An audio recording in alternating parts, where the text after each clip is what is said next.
예. 이제 마침내 요한계시록 21장에는 새 하늘과 새 땅이 건설되는 놀라운 장면이 기록되어 있습니다. 자, 우리 1절과 2절까지 보겠습니다. 자, 다 같이 시작. 또 내가 새 하늘과 새 땅을 보니 처음 하늘과 처음 땅이 없어졌고 바다도 다시 있지 않더라. 또 내가 보매 거룩한 성 새 예루살렘이 하나님께로부터 하늘에서 내려오니 그 준비한 것이 신부가 남편을 위하여 단장한 것 같더라. 아멘. 자, 새 하늘과 새 땅이라는 말은 무슨 말일까요? 그 전에 하늘과 그 전에 땅은 헌 것이 되었다. 내가 새 옷 입고 왔어. 그럼 뭐예요? 처음 입은 옷이야. 뭐 그 전에 걸쳐 입고 다니던 그 옷은 이제 헌 옷이 되는 거예요.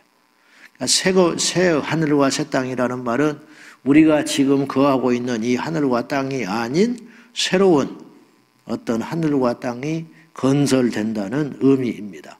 그러니까 이제 정확히 표현하면 우리가 흔히 천국 간다 그렇게 이야기하잖아요. 맞아요. 틀린 말도 아니지만 장차 천국 가기도 하지만 천국이 되는 거죠. 그죠? 어떤 의미에는 그렇게도 표현할 수 있는 거예요. 그러면 이제 오해가 되는 것이 지상낙원이냐? 그건 아니죠. 그런 개념이 아니고 천국 간다는 개념이 큰 틀에서는 맞는 말인데 성경에 보니 더 정확한 표현은 이 우주가 새롭게 개편된다는 거죠. 새 하늘과 새 땅의 개념이 생긴다는 거예요. 이게 이제 신천지라는 말인데 이 좋은 말을 못된 것들이 갖다 써가지고 우리가 그 말을 못 쓰는 거지요. 뭐 한자로 신천지니까 새 하늘과 새 땅 이제 그 말입니다. 새로운 우주가 탄생된다 그런 말입니다. 1989년에 이런 이론이 하나 발표됐다고 하는데 우주 팽창설이라는 이론이 발표가 됐어요. 우주 팽창설. 과학이 발달하면 성경을 대적해야 당연한데 왜냐하면 흔히 생각하기를 성경은 고대의 산물이거든요. 옛날의 이야기잖아요. 그래서 과학이 발전하면 성경이 부정되는 일이 일어나야 돼요. 옛날에 무지한 사람들이 신을 만들어가지고 성경을 기록했다고 사람들이 생각하기 때문에 근데 제대로 객관적으로 발표가 안 돼서 그렇지 놀랍게도 과학이 발전하면 발전할수록 진화론은 허구가 되는 것이고 성경의 창조론은 사실이 증명이 되고 있어요. 창조의 순서도 정확히 맞고요. 진화론이 과학이 발전함으로써 허브만환경 그리고 우주에 대한 어떤 과학의 기술들이 발전함으로 과학이 발전하려면 학문이 발전하려면요 과학이 발전을 해줘야 돼요. 하다못해 물 하나를 그러니까 바이러스 하나도 발견할 때에 망원경이나 현미경이 발전을 하니까 바이러스가 발견이 되는 거예요. 우주도 크기를 다 가늠을 못해요. 근데 허브망원경이나 이런 것이 발전하면서 우주의 크기가 속속 더 커지고 확장되고 있어요. 그래도 아직 우주 크기를 몰라요. 인간의 한계라는 것이.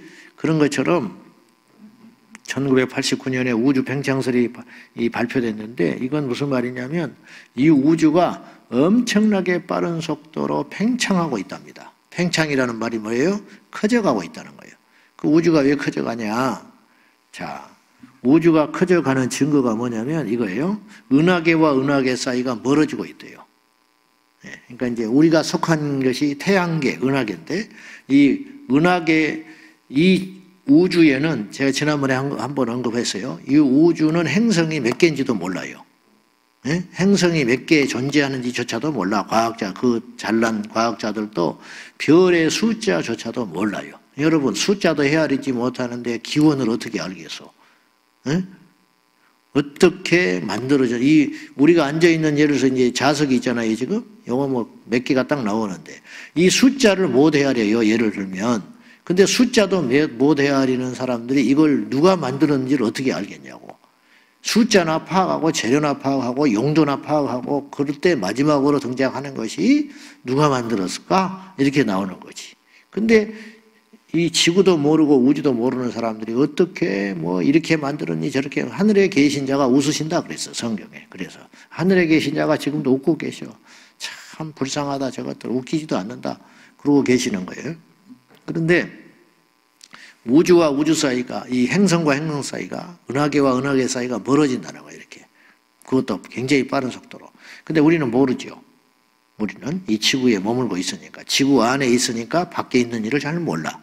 근데 이 팽창한다는 이게 이제 점점 멀어진다는 거지. 그러니까 결국은 뭐냐면 이게 우주 팽창설이에요.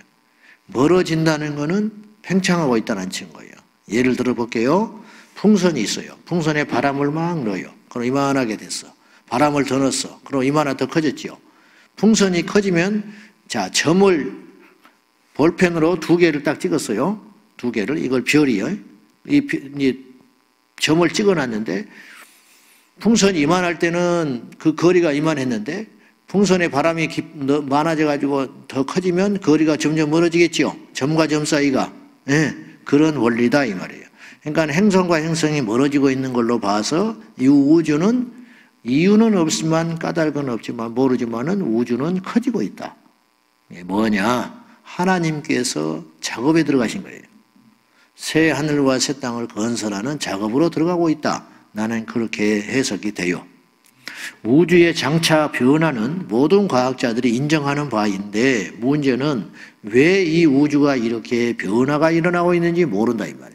이 우주의 변화는 우리가 전에 보았듯이 대접재앙이나 그 다음에 나팔재앙이나 인해재앙에서 볼 적에 이 우주에 대해 어떤 환란과 혼란을 통하여 행성끼리의 충돌과 하늘에서 불이 떨어진다, 별이 땅에 떨어진다, 이런 표현들은 다 우주의 어떤 지각 변동에 의한 현실이에요.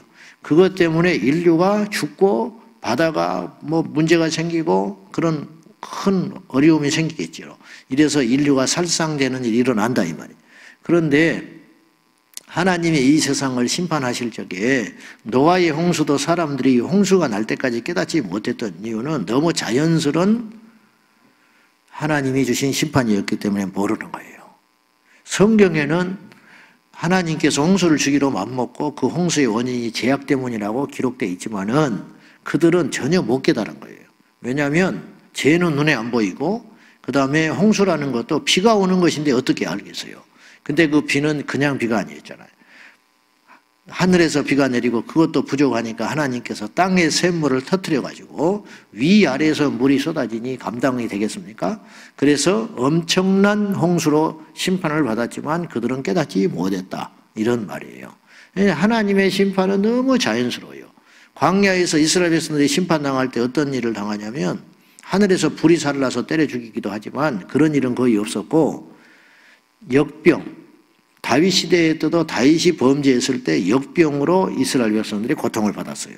네가 선택해라 그랬거든. 원수한테 쫓겨다닐래, 빛을 잃고 어두운 광명 가운데 얼마간 지낼래, 아니면 역병으로 고난을 당할래. 그러니까 역병을 한다고 그랬어. 역병. 그러니까 이제 역병이 도니까 사람들은 하나님이 심판인 걸 몰랐다는 거죠. 코로나는 그냥 일어날까? 에이즈는 그냥 일어났을까? 사람들은 그냥 일어난 걸로 병이 환경에 의해서 일어났다. 그렇게 표현할지 모르지만 사실은 성경의 관점으로 하나님의 안경으로 보면 그렇지 않다는 거지요. 그런 측면에서 이 우주가 움직이기 시작했다. 나는 이제 그렇게 봐요. 그럼 그런 일이 왜 일어나냐? 모르죠. 아무도 모르지. 그러나 우리 말씀을 통해 알고 있는 거예요. 짐작을 해볼 수가 있다는 거죠. 우리의 과학과 지혜, 우리의 지식 수준은 과학자들의 지식만 이루지 못하지만 분명히 원인까지는 우리가 안다. 원인. 징조까지는 모르지만 원인과 마지막은 성경을 믿는 자는 알 수 있다는 거예요. 어린아이들도 알 수가 있다는 거예요. 단지 이것을 사람들이 안 믿는 것이고 모르는 것뿐이겠지요. 어쨌든 이 우주는 빠른 속도로 팽창하고 있는데 사람들이 그 이유와 원인을 모르고 있지만은 우리는 안다. 하나님께서 무슨 일을 하고 계시다 이 말이죠. 그리고 2절에 읽은 것처럼 거룩한 성 새 예루살렘이 하늘에서 내려온다. 하늘에서. 그래서 이 땅에 와서 또닥또닥 만드시는 게 아니고 하늘에서 만드셔가지고 레고를 만드시 애들이 레고를 가지고 장난감으로 만드시듯이 성을 만드셔가지고 쫙 갖고 내려오는데 그 아름다움이 얼마나 대단하냐면 신부가 가장 아름다울 때 한 사람을 위해서 그날을 위해서 일생에 한 번 준비하는 거잖아요. 신부가 신랑을 맞이하듯이 그 하늘에서 내려온 세례로 하나님의 걸작품이 이제 내려온다 이 말이죠. 우리가 그곳에 들어가야 되지 않겠습니까? 이런 이야기를 이단들이 더 많이 해. 신천지에서. 이단에서 주로 하는 게 뭐냐면 헛된 기대. 이제 우리는 정확한 소망이지만 헛된 기대와 소망과 부풀림 그리고 이 겁을 줘요. 그렇지 않으면 막 떨어진다는 것처럼 구원받지 못한다는 것처럼 심판받는 것처럼 그리고 경쟁을 시켜 서로 상급받으라고 그래가지고 막 전도를 지나칠 정도로 가지고 순위를 매기고 그래가지고 그래서 이단에 속한 사람들은 평안함이 없어. 평안함이 없고 쫓기고 그리고 강압적이에요. 그리고 극단적이야. 근데 이제 그건 진리가 없어서 그래. 진리는 우리를 자유케 하는 거예요. 우리가 주님 앞에 열심히 힘쓰고 애쓰고 헌신하고 수고하지만 그렇지 못한 자도 하나님은 포용하는 것이죠. 사랑하는 것이지 어찌 교회가 경쟁을 붙이고 교회가 그렇지 않는다고 정죄를 하고 그게 그러면 되겠습니까?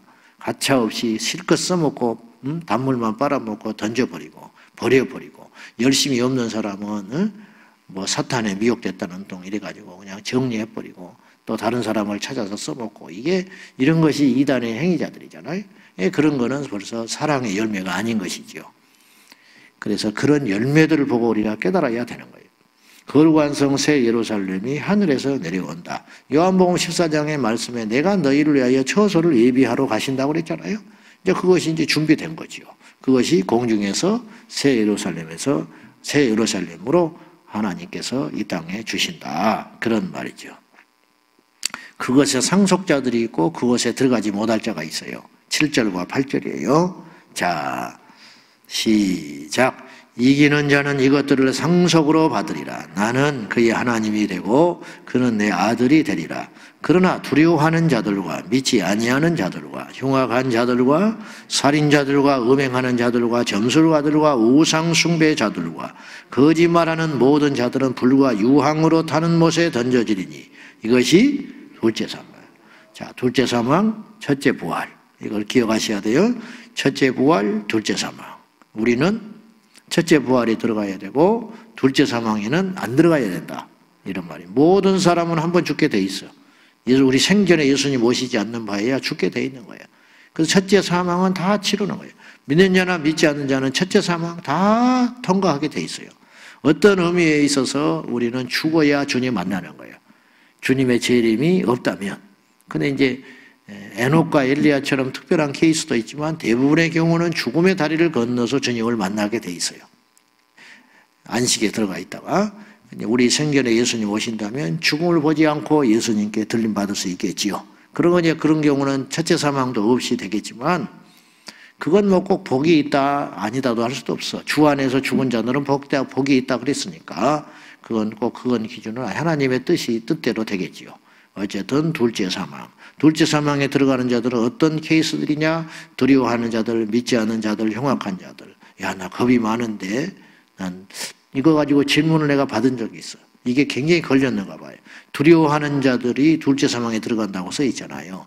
자기는 조금 겁이 많은 케이스라는 거예요. 그래서 두려움이 많은데 저도 그러면 둘째 사망에 들어갑니까? 또 이렇게 막 고민을 하더라고요. 이거 원뜻은 겁이 많다는 뜻이 아니고 두려워서 믿음을 포기한다는 뜻이에요. 핍박이나 시련 가운데 두려워서 믿음을 포기하는 자들. 그 다음에 믿지 않는 자들. 어느 정도로 믿어야 믿는 것인가? 그건 주님의 기준이죠. 그러니까 이걸 한마디로 말하면 흉악한 것도 아리송하잖아요. 말 함부로 하는 것도 흉악한 것인가? 믿지 않는 자들. 그러니까 이런 것은 이렇게 보면 돼요. 이게 강론. 그러니까 믿지 않았다, 나 점쟁이 집에 옛날에 찾아간 적이 있는데 어떡하지? 이런 것도 여기도 있어요 지금. 옛날에 점집에 찾아간 사람도 있잖아. 그러면 나는 회개를 얼마나 해야 되나? 이런 복잡한 문제들이 있잖아요. 그런 강론을 보지 마시고 이런 나열되는 항목들을 그거 자체도 중요하지만 이런 모든 것은 악한 열매들인데 근본적으로 이런 열매들이 맺혀지는 이유는 뭐냐면 제대로 믿지 않기 때문에 그런 일이 생기는 거예요. 그러니까 믿음에 제대로 서 있기만 하면 과거에 내가 점집에 드나들었다. 우리 부모님이 뭐 내 이름을 절간에다가 올려놨다는 둥, 뭐 우리 할아버지가 옛날에 절을 세워서 내가 이렇게 어려운가, 그런 거는 필요가 없는 소리라는 거예요. 영적으로 연자제는 없어요. 아멘. 연자제 아시죠? 옛날에 빨갱이 후손은 취업이 안 됐어. 공무원도 안 되고 육사도 못 갔어. 그런 때가 있었어. 이걸 연자제라고 그러는 거예요. 부모의 잘못이 자식이 고통을 받는 거. 성경은 그런 거를 말을 하고 있지 않아요. 영적 연자제는 없어요. 할렐루야. 예수 안에서 해방된 거야. 그러면 나 같은 사람 목사 못 돼요. 우리 집안에 아무도 예수 안 믿었어. 나 같은 사람은 목사 될 자격이 전혀 없는 사람이야. 근데도 만들어줬잖아요. 그거 하나만 봐도 연자제가 끝난 거야. 여러분을 봐도 그렇잖아. 여러분 중에 우상숭배 안 한 부모가 어디가 있어. 물론 몇 대 예수 믿으면 좋지요. 귀하고 좋은 일이지만 그게 우리 뜻대로 됩니까? 그래서 그리스도 예수 안에는 저주가 없다. 그러니까 자꾸 그런 율법적으로 접근을 하면 안 돼요. 내가 이렇게 하니까 하나님이 벌 주시나? 내가 이렇게 하니까 우리 자식이 안 풀리나? 내가 이렇게 요새 그렇게 하니까 하나님이 나한테 심판하시나? 그런 신앙은 건강하지 못한 신앙이다. 우리가 예수 안에 있으면 되는 것이고 잘못했으면 회개하면 되는 것이고 하나님이 우리를 기회를 주시는데 가룟 유다도 살려보시려고 주님이 그러셨는데 베드로에게도 기회를 주셨는데 집 나간 탕자도 기다리시고 용서해 주셨는데 한편에 달린 강도도 주님이 마지막에 용서를 해 주셨는데 주님의 뜻은 모든 사람이 구원을 받고 진리에 이르기를 원하시는 것이지 누구를 멸망시키고 지옥에 주님께서 지옥을 만드신 이유는 지옥을 가지 말기 위해서 만드신 것이지 지옥을 보낼 재미로 만드셨겠습니까? 그러므로 우리가 다 구원에 이르기를 힘써야 할 것이고 그 구원의 반열에 들어가야 한다는 것이에요. 우리 주님이 새 예루살렘을 건설해서 내려오시는데 그곳에 들어가는 자들은 이기는 자들이 간다. 7절에 그랬잖아요. 죄를 이기고 세상을 이기고 마귀를 이기고 유혹을 이기고 핍박을 이기고 육체의 정욕을 이기는 자가 오늘 또 우리가 이기는 자로서 이 자리에 서 있는 거예요. 잠을 이겼기 때문에 이 자리에 온 것이고 세상의 유혹을 이기기 때문에 거룩해지는 것이고 세상을 이겼기 때문에 하나님께로 나오게 되는 것이에요. 이기는 자가 성 예루살렘을 상속으로 받고 그는 하나님이 되고 그는 또한 우리는 그의 아들이 된다. 이런 말이에요. 새 예루살렘의 크기는 얼마나냐면 시간 관계상 간략히 설명을 하면 그 성이 네모 반듯하다고 16절과 17절에 그랬어요. 그 키를 따져보니까 2,400km예요. 그러면 또 걱정이 생겨. 2,400km밖에 안 돼? 그동안 죽은 사람들이 얼마나 많은데 믿음 안에 사는 사람이 얼마나 많은데 그곳에 가서 복작복작 살 수나 있을까? 나는 못 들어가는 거 아닐까? 그것도 그 크기도 천사의 측량이고 사람의 크기라고 했으니까 요한이 본 그 크기조차도 그러니까 하늘에서 성새 예루살렘이 내려온다. 그것이 그것이 큰 대명제니까 크기 이런 것에 또 매여가지고 쓸모없는 걱정을 하지 않기를 바랍니다. 자, 그러니까 성경을 억지로 풀지도 말고 지나치게 인간적으로 풀지도 말아라. 하나 물어볼게요. 에덴 동산이 있어요, 없어요? 없어? 에덴 동산에 아담과 하와가 살았잖아요. 그래 안 그래? 그럼 에덴 동산이 어디 있을까? 우주 밖에 있어요? 우주 안에? 지구 밖에 있어요? 지구 안에 있어요? 지구 밖에? 지구 안에 어딘가 있겠지. 아담과 하와를 지구 안에 만들었을 거 아니에요. 그러니까 그리고 이제 살다가 쫓겨났잖아. 쫓겨나고 발견되지 못하도록 불과 하얀 검으로 지키고 있잖아. 그럼 어디가 있겠지요? 근데 발견이 안 되잖아. 그럼 어떻게 된 거야? 발견 안 된다는 것 자체가 말이 안 되잖아. 옛날이야 뭐 자기 사는 동네에서만 갇혀 살았으니까 발견이 안 되다가 지금은 지금 비행기를 타고 다니고 배를 타고 다니고 차를 타고 다니고 우주 밖에서 인공위성으로 지구를 다 샅샅이 살피는 세상인데 에덴 동산이 없잖아요. 발견되지 않잖아. 그래야 안 그래요? 그럼 성경이 잘못된 건가? 이런 거. 그래서 사람들이 안 믿겠지요. 근데 이제 저는 무조건 믿으려고 하는 사람이니까 여러분도 무조건 믿으려고 하는 사람이잖아. 아멘? 믿으려고 하는 사람이요, 우리는. 그래서 성경을 100% 맞다고 우리는 신뢰하는 사람들이야. 그러면 이제 믿음을 전제로 그걸 해석을 해야지요. 그래서 저는 그래서 성경의 천사가 그걸 지키는 거예요. 발견되지 않게 하는 거지. 그래서 어떤 사람은 버뮤다 삼각지라는 데가 있어요. 버뮤다 삼각지.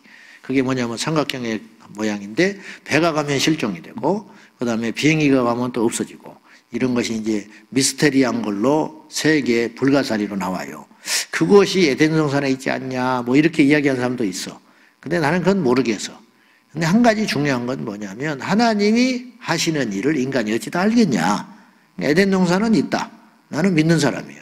어디에 있냐? 하나님이 감춰놨다. 감춰놓은 걸 뭐하러 그렇게 파내서 알려고 하냐? 그거는 해롭다. 성 예루살렘도 마찬가지. 그 크기나 이런 거에 대해서 의문점을 갖지 말고 큰 핵심은 이거예요. 에덴 동산이 있었고 에덴 동산이 하나님께서 인류에게 주셨는데 인간이 범죄함으로 쫓겨났고 성 예루살렘을 우리에게 하나님께서 준비하고 계시고 장차 우리에게 주실 성이다. 이걸 알아야 된다는 거죠. 여기에 없는 것이 있어요. 없는 거 22절과 23절에 보면 장차 읽어보세요. 없는 것이 있는데 성전을 보지 못했다 그래요. 사도 요한이 성 안에는 성전이 없더라. 당연하지. 그 성 자체가 성전이니까. 그 다음에 또 없어. 23절에 해나 달에 비침이 쓸데없다. 그 이유가 뭐냐? 이는 하나님의 영광이 비치고 어린 양이 그 등불이 되심이라. 주님이 빛이에요. 주님이 빛이니까 태양이 필요가 없어. 그분 자체가 빛이니까. 그분과 함께 하니까. 예. 이런 것들. 밤이 없다. 25절. 낮에 성문들을 도무지 닫지 아니하리니 거기에는 밤이 없다. 예. 밤이 없어. 그러면 잠은 언제 자지요? 잠잘 시간이 없어. 너무 좋아서. 피곤하지를 않아. 안 자도. 여기서 사는 동안에는 잠을 자줘야 돼요. 피곤하니까. 잠도 축복인데 근데 그 나라에 임하면 우리가 가면 잠잘 새도 없다. 그냥 정신없이 즐기고 놀고 하나님께 찬양하고 영광 돌리고 그렇게 즐기느라고 영원히 그곳에서 살게 되는 거예요. 할렐루야. 이 땅에 고통받는 거, 이 땅에 고생하는 거 너무 그런 것에 창념하지 말고 조금만 기다려 보시오. 조금만 참아봐. 우리에게 주님께서 준비하신 성새 예루살렘이 반드시 우리 안에 오게 되리라. 그런 말이에요. 그분들이 기다리고 있네. 우리 믿음의 선배들이 먼저 가서 그걸 손꼽아 기다리고 있어요. 그들은 지금 아쉬울 게 없죠. 이미 구원받아 안식에 받은 자들은 빨리 오라고 난릴 거야. 지금. 근데 주님이 자꾸 그걸 지금 지체하고 계시는 이유는 베드로 사도에 의하면 베드로 전후서에 그 말씀이 나왔어요. 그 때를 늦추시는 이유가 뭐냐면 한 사람이라도 더 살려보시려고. 아까우니까. 그 주님의 심정도 이해가 되지요. 주님의 심정도. 제가 16세 예수 믿었는데 15세 우리 주님 오셔 그러서 나는 끝장나버리는 거야. 끝장나버려. 그래 안 그래? 그러니까 하루가 연장됨으로 구원받을 자가 있잖아. 물론 물망길로 갈 자도 있지. 타락해서 배교한 자들. 근데 하나님의 뜻은 몰라요. 근데 어쨌든 그날과 그 시는 하나님의 정한 시간인데 지금 오셔도 이상하지 않을 만큼 이 세상이 지금 엉망진창이 됐다는 건 사실이다 하는 거지요. 어제보다 오늘이 가까이 와 있다. 그런 말입니다. 참고로 하나, 오늘 본문과 상관이 없지만 말씀 나온 김에 하나님의 교회 안상홍이라고 하는 그 이단에서 어머니 하나님을 이야기하잖아요. 장길자 70대 중반 된 이 여인을 하나님 어머니라고 한단 말이죠.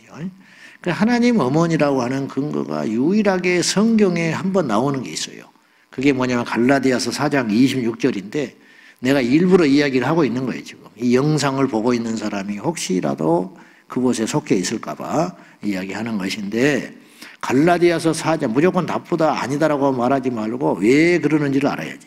갈라디아서 4장 26절에 보면 하늘에 예루살렘이 있는데 자유자니 곧 우리 어머니라 그런 표현이 나와요. 이제 성제 예루살렘이 오늘 21장에 나왔으니까 내가 이야기하는 거죠. 근데 제가 항상 하는 말이 있어. 이단은 문장만 제대로 조금만 봐도 이단에 안 빠진다. 앞뒤 문맥만 살펴봐도 그 말씀을 그렇게 풀지 않아야 할 것은 삼척동자도 알 수 있는데 구절만 몇 구절 줄 그어가지고 여호와 증인도 그렇고 신천지도 그렇고 하나님의 교회도 마찬가지예요. 성경에 있는 걸 가지고 이야기를 해요. 그러니까 사람들이 믿어버려요. 그러나 성경에 쓰여 있는다고 할지라도 그 앞뒤 말을 들어야 한다는 거지요. 제가 설교할 때도 마찬가지잖아요. 어떤 한 구절을 딱 갖고 시비를 걸기 시작하면 내가 이상한 목사가 되는 거예요. 그러나 앞뒤 말을 들어보면 그게 아니에요. 무슨 말인지 아시겠죠? 그렇듯이 성경도 마찬가지라는 거예요. 여기서 말하는 어머니, 하늘의 성 예루살렘 곧 우리 어머니라, 그 말은 하나님 어머니가 있다라는 뜻이 아니고, 그 위에 구절 몇 구절을 읽어보면 사도 바울이 갈라디아서에서 율법과 복음을 설명을 하면서 누구하고 대조 설명을 하냐면 사라와 하갈을 설명을 해요. 사라와 하갈. 그러니까 적자가 이삭이잖아. 이스마엘은 하나님의 뜻에 있는 자가 아니거든요. 아브라함과 이삭으로 가는 것이지 아브라함과 이스마엘로 안 가잖아. 그러면은 그 위에 있는 그 어머니도 역시 사라지 하갈은 아니에요. 하갈은 그래서 하나님의 뜻이 있지 않는 자예요. 그런 의미로 볼 때 이삭과 이스마엘을 비교해서 설명을 하면서 사라를 어떻게 비교를 했냐면 사라를 예루살렘으로 비유를 한 거예요. 그 본문에서. 아시겠어요? 그 정통성이 그곳에 있다. 그리고 그 사라는 어머니잖아. 이삭의 어머니. 그런 표현으로 나오는 거예요. 그러니까 장길자 씨가 하나님 어머니가 아니라는 거예요. 그런 표현으로 써서는 안 된다는 거예요. 갈라디아서 4장 26절에 등장하는 그 어머니라는 개념은 사라를 이야기하고 있는 것이지 장길자를 이야기하고 있지 않다. 그런 말이에요. 그렇게 이해를 하셔야 됩니다. 자유자, 사라. 왜냐하면 하갈은 종이었잖아. 근데 자유자, 사라는 부인이었고 아브라함의 부인. 여종이 아니고. 그래서 자유자니 곧 우리 어머니라. 자유자니 사라니 곧 이삭의 어머니고 이스라엘 백성들의 어머니가 되는 거죠. 사라가. 거기서 혈통이 나왔으니까. 아시겠죠?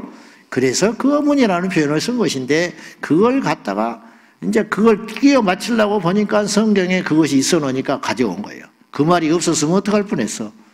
하나님 어머니는 교회는. 그런 뜻이다 그 말이에요. 14만 4천도 마찬가지예요. 신천지에서 14만 4천만 구원받는다고 떠들어대다가 14만 4천이 넘어버렸어. 숫자가. 등록된 숫자가. 이게 좀 웃어야 할지 우려야 할지는 모르겠지만은 그래 놓으니까 요새는 교리를 바꿨어요.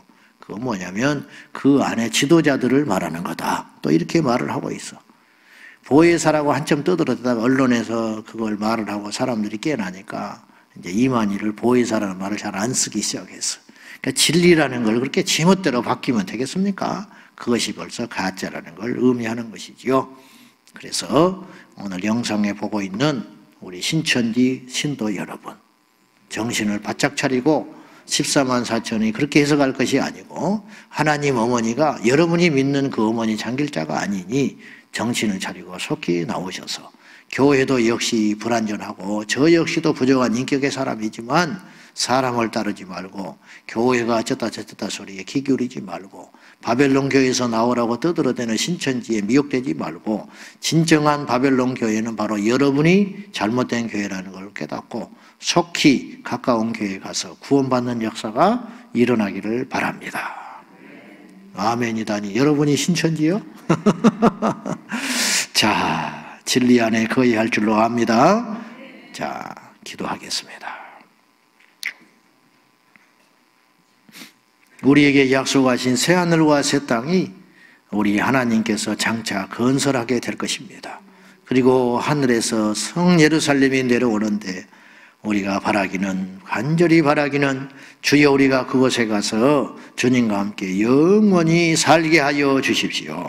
주님의 약속처럼 그 때가 되면 우리를 데리러 와서 내가 있는 곳에 너희와 함께 영원히 거하신다고 하셨으니 그 약속들이 착착착 진행되고 있는데 우리는 과연 그곳에 들어갈 믿음의 준비가 되어 있는지 이 시간에 다시 한번 정신을 바짝 차리고 그 날과 그 시를 기다리는 믿음을 달라고 우리 다 같이 기도하겠습니다. 살아계신 하나님 아버지,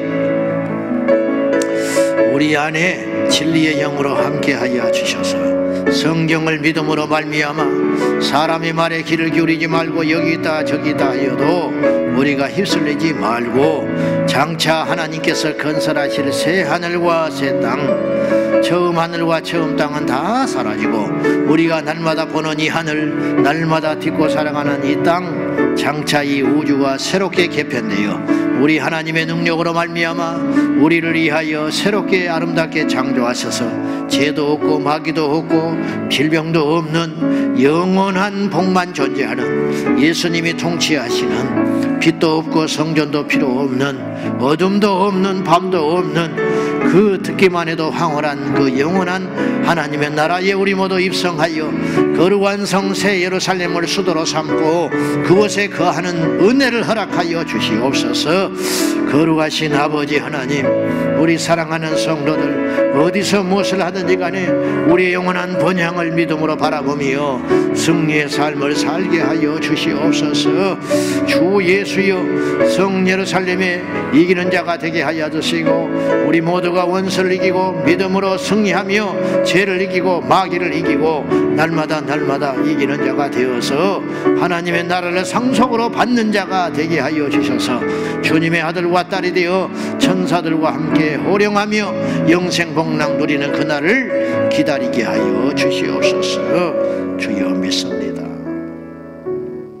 새 하늘과 새 땅을 건설하시고 그곳의 중심에 성새 예루살렘을 이 땅에 내리시사 이기는 자들을 하나님의 나라 아들로 삼으시고 영원히 상속자로 삼아주시사 그곳에서 이루 말할 수 없는 어마어마한 것들을 누리겠다고 약속하신 주여, 우리가 그날에 그 성에 들어가는 은혜를 허락하여 주시고 믿음으로 잘 준비하여 주님과 함께 영생 복락 누리도록 인도하여 주시옵소서.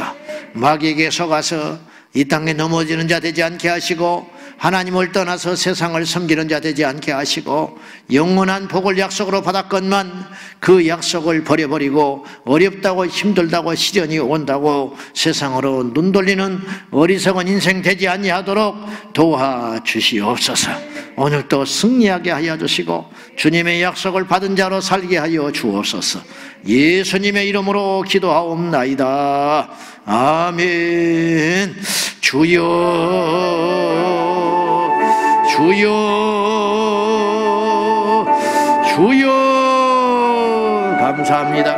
은혜와 사랑과 자비가 충만하신 주여, 우리를 위하여 예비하신 거룩한 성 새 예루살렘에 들어가도록 믿음으로 날마다 승리하게 하여 주시옵소서.